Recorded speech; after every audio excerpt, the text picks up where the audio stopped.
Ahoy! Let's think. Today we answer the question, why do we celebrate Valentine's Day?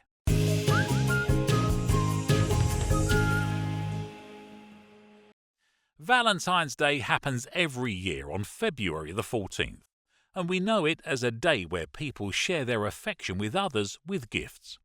Some people give roses and chocolates to each other, but why do they do this, and when did it start?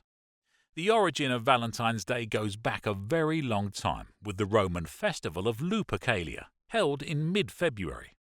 The festival, which celebrated the coming spring, included fertility rites and the pairing off of women with men. At the end of the 5th century, Pope Gelasius I replaced Lupercalia with St. Valentine's Day. It came to be celebrated as a day of romance from about the 14th century. There were several saints named Valentine or Valentinus, all of whom were martyred. One legend contends that Valentine was a priest who served during the 3rd century in Rome. When Emperor Claudius II decided that single men made better soldiers than those with wives and families, he outlawed marriage for young men.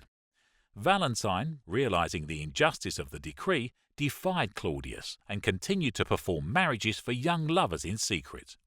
Formal messages, or valentines, appear in the 1500s, and by the late 1700s commercially printed cards were being used. The first commercial valentines in the United States were printed in the mid-1800s. Valentines commonly depict Cupid, the Roman god of love, along with hearts, traditionally the seat of emotion.